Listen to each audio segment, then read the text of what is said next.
that's what our election is about. Our election is about understanding the importance of this beautiful country of ours in terms of what we stand for around the globe as a democracy. As a democracy, we know there's a duality to the nature of democracy. On the one hand, incredible strength when it is intact. What it does for its people to protect and defend their rights, their liberty, and their freedom. Incredibly strong and incredibly fragile. Meanwhile, and I was absolutely better off during Donald Trump's presidency than I am today. Right, I say Kamala Harris, you say? I'd say far left. I'd say woke.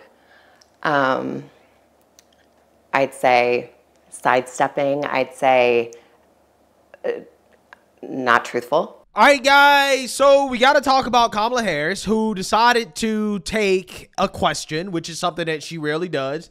And let's just say it did not go well for her, okay, because she went into full word salad mode and showed us once again why is it that she doesn't do interviews in the first place. Because when she does do interviews, it is clear that she has no clue what the hell she's talking about. She's just trying to remember the talking points that she was given, the things that she was told to say, but she doesn't really have deep knowledge on any of the things that she is proposing for the American people, which would explain why her plans are so ridiculous, like the $1.7 trillion that she wants to spend to fix the economy on top of Soviet-style price controls that she has to figure out how are you going to pay for, right? And we know Democrats, they never actually have a plan to pay for any of the spending that they do.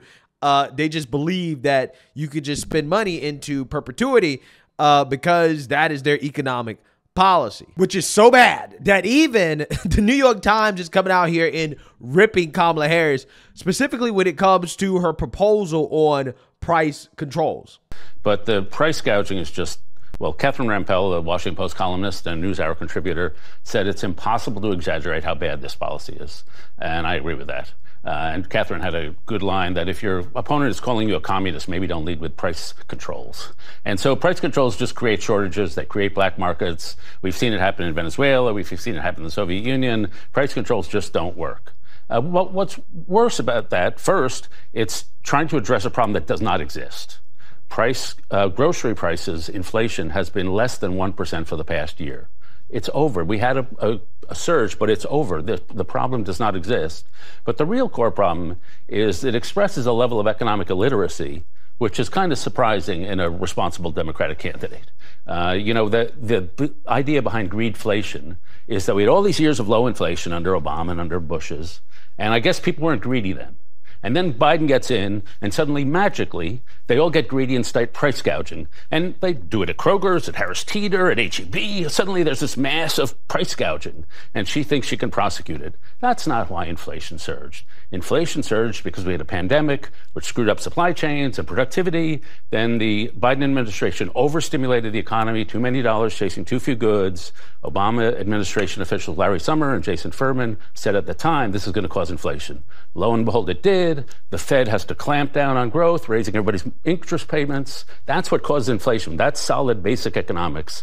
Her greedflation plan is somewhere off outside of normal economics. What about that, Jonathan? That the Harris policy, parts of it at least, speak to an economic illiteracy? Well, I mean, I'd take issue with the use of the word illiteracy. But we'll just have to agree to disagree on our word choices, David. But Catherine Rampell raises a very good point. Wow, that was brutal. That was absolutely brutal. Okay, you have somebody from the New York Times on PBS saying that Kamala Harris is economically illiterate, right? I thought that Jonathan Sweet Cheek was going to boo-hoo whine and cry racism. I was surprised that he didn't say, yo, that's racist. You can't say that Kamala Harris is illiterate, even though he did take issue with him using the word illiterate to describe Kamala Harris, again, proposing these insane policies that even the liberal establishment Democrats don't agree with, okay? And listen, I think that Kamala Harris is economically illiterate, because if you listen to her explain how she's going to pay for this policy, she sounds economically illiterate, okay? And I want to talk about it, but before we get into it, we have to have a word from the sponsor of this video, Noble Gold.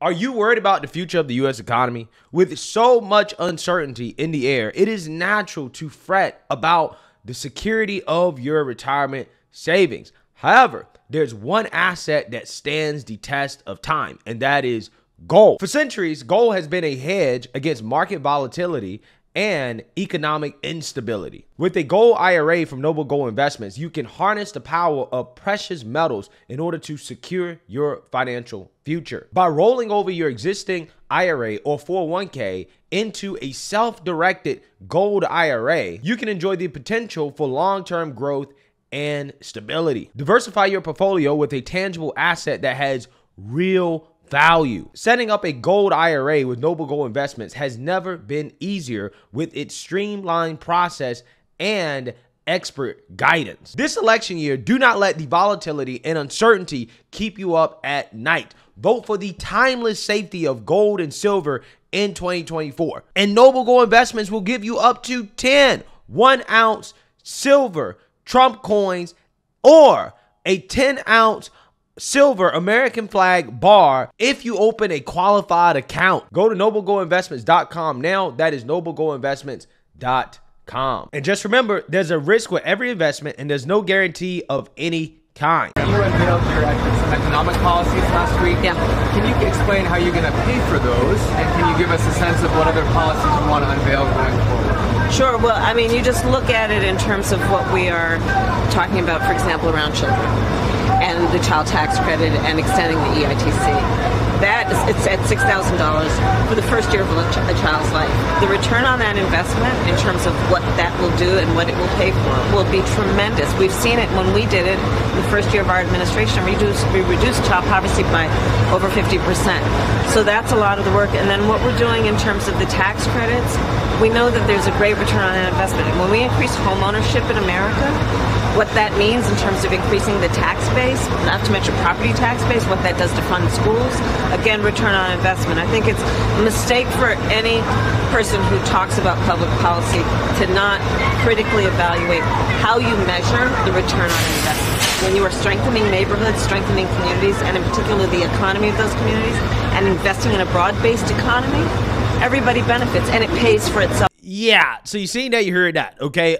Illiterate, right? That is what Kamala Harris sounds like. That was a cringe Jean-Pierre word salad. I'm not entirely sure who is the queen of word salads. Is it Kamala or cringe Jean-Pierre, right? I don't know. She definitely was giving cringe Jean-Pierre a run for her money, because that is how cringe Jean-Pierre sounds every time that she tries to talk about the economy or economic policy or anything like that. But what Kamala Harris was saying in a whole lot of words was that her plan is going to pay for itself, okay? The $1.7 trillion will pay for itself through return on investment, okay? I'm assuming maybe she's arguing that because of the investments that will improve productivity, which would improve GDP growth, and GDP growth would pay for the $1.7 trillion in spending, okay? However, she didn't really explain it that way. I mean, she is saying that it is a mistake to ask how is her plan going to pay for itself without thinking about the return on investment. Well, Kamala, it's your job to tell us what the return on investment will be, right? That is the point of the question, okay? You're supposed to tell us how is it that the return on investment will help your plan pay for itself, okay? What is the expected return, right? You just can't say that it's going to pay for itself without telling us how that is the case, okay? Just because you say ROI or return on investment a ton of times, that doesn't mean that you're actually explaining or answering the question in a way that makes sense. But I think a more interesting question would have been, well, how does this not lead to more inflation, especially considering how you're trying to stimulate the economy with $1.7 trillion as the Fed moves to lower interest rates while inflation is still elevated? I mean, you're taking significant risk of making inflation worse, okay, or reigniting inflation back to peak levels that it was at in 2022, 2023. by putting $1.7 trillion more dollars into the economy. Democrats just refuse to accept the reality that spending is the problem, and they have no solution for any problem outside of more government, okay, more spending, and it just makes the problem even worse, okay? That is what Kamala Harris's plan is going to do. It's going to make it worse. But she doesn't really care about that. She doesn't really understand these details, okay? She doesn't have any real knowledge of this stuff. She is just trying to stick to the script, like literally stick to the script when it comes to everything, including buying a bag of chips, in which they, for whatever reason, have to script something as simple as getting a snack. I just Doritos.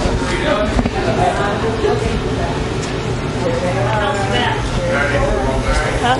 Ah, Dougie, there they are. Yeah. Thank you. I know you want those. See corn nuts over there, Isn't this it?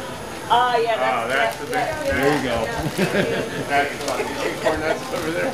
Yeah, so the Democrat Party is really doing a great job of showing us how fake they really are. Again, they are scripting everything and they're lying about everything. But the good news is that it seems as if there are people who are not getting on board with this Kamala train, even though they were once opposed to Trump, right? They wanted to vote for Biden. But Kamala Harris, they said, nah, I can't vote for Kamala, right? Kamala is just too far for me, okay? Which apparently are an interesting group of people, okay, out in Iowa that CNN talked to. And I want to react to this coverage here from CNN because, again, all these people are now supporting Trump, even though they may have supported, you know, Nikki Haley or Joe Biden or somebody else beforehand. But they're supporting Trump because Kamala is way too radical for them. He will say what needs to be said. And Mudd thinks the media is too easy on Harris. And like Trump, he sees no way Harris wins an honest election. I just don't believe it's possible, John. I really don't. Yes, I would think that. And I would think many like me would think that same thing. If Kamala Harris gets 81 million votes, something really went haywire. Betsy Sarcone sees such talk. Hey, I got to keep it 100. I have a hard time believing Kamala has the support that the liberal media is saying that she has. I just don't believe it. I really don't. Like, she's just not the individual that they're trying to make her out to be. She's not Obama, right? They're really trying to make her Obama. And it's like, no. She is not Obama. She does not have Obama energy. Now, here's the thing. I might not like Obama's policies, but I can admit that Obama is a very gifted politician, okay? He's a very gifted orator, which is why you have Democrats like Josh Shapiro copying Obama in regards to how he speaks, okay? He is a special politician in regards to the legacy that he has created. Even if I don't like him as an individual or as a president, I got to acknowledge that he was actually a talented guy, right, as a politician. Kamala Harris is not that, right? She's not even close to that, but that is what they're trying to make her out to be. As a waste of time. I don't buy this stolen election, but if she wins, she wins. I'm not getting on that bandwagon. But that Sarcone plans to vote for Trump is a big change. She backed Haley in the caucuses, and when we first met a year ago, What about Browning Carmel? Sarcone said she would vote for Biden if 2024 ended up as a 2020 rematch. But grocery prices are still high, she says, and her real estate business is slow. I would describe myself as being resigned, I suppose, to voting for Donald Trump. Again, I can't vote for the status quo. And I was absolutely better off during Donald Trump's presidency than I am today. Right. Okay, so this is a woman who's thinking with logic and reason that makes sense, okay? She said, listen, I don't like Trump as a person, but I know for a fact that my economic situation was better under him than it was under Joe Biden and Kamala Harris. So I'm going to set my emotions aside, which is a hard thing for a woman to do, apparently. Okay, this is the only reason I can think of as to why you have women supporting Kamala Harris, especially if you are a working class woman with kids and a family. Is like, well, you should be concerned about the economy. You should be voting based off your wallet, okay, and the best situation for your kids moving forward into the future, okay? And there are some people who do go through that thought process and they turn out like this woman, right? And they say, you know what? I got to vote for Trump, which would be the logical choice.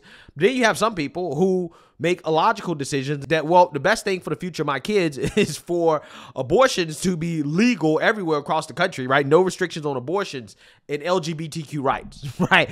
That's how they think. So, I mean, you know, those type of people, you're never going to really get those people. The people that you really have to get are people like this, okay? This woman right here, shout out to her, right? She is using logic and she's taking her emotions out of it and she's making the right decision despite having some reservations. I say Kamala Harris, you say? I'd say far left. I'd say woke. I'd say sidestepping. I'd say not truthful. Sioux City is to the west, where Iowa meets Nebraska and South Dakota. Attorney Priscilla Forsyth is happy to vote for Trump a third time, even though she, too, began the campaign hoping for someone new. Cheers. I started with Ramaswamy. Right. Started with Ramaswamy. Then I went to Nikki Haley. Now, back to Trump. I see Kamala and I see Walz as being so far left that it concerns me. I'm comfortable with Trump. We had 4 years of Trump. We know what Trump is. Facts. I'm not voting for him to be my Valentine. I'm not voting for him to be my best friend. Forsyth isn't worried about Iowa, but the past few weeks do have her worried Harris might win the White House. In lawyer lingo, she says Trump at the moment is presenting the wrong case, focusing on his grievances instead of her record. I think he can win on the issues. She doesn't seem to want to own anything. You know, she doesn't own the border. She doesn't own anything. I think right now he's off balance. Now, will he get back on track? A loyal Explorers fan and a loyal Republican in a solid red county and state. But at the moment, she thinks her candidate is struggling, just like her team. John King, CNN, Sioux City, Iowa. Yeah, so you see that, you heard that. Fascinating stuff. Those are people who are thinking logically, right? And I really respect that, right? I respect people who say, you know what, I'm going to put my emotions aside. I might not like the guy. I might not think that he says everything correctly or in the tone that I would like it. But I know what it was like under his economy versus the economy now. And I cannot move forward with what is going on right now, right? While complaining at the same time, right? About how bad things are getting. So, you know, if you have most of the American people think like this, who are on the fence about Trump, then we're going to be in good shape, right? We're going to be in good shape coming up in this election. However, if you have most people thinking with their emotions, okay, not thinking at all, right, not using their brains, and they're going to the ballot box and they are voting for somebody based off being a woman or allegedly being black and, you know, things that have nothing to do with policy, then we're not going to be in good shape. I mean, it's really that simple. So, hey, let me know what you guys think. Make sure you like, comment, and subscribe. Most importantly, share a Black conservative perspective. Peace.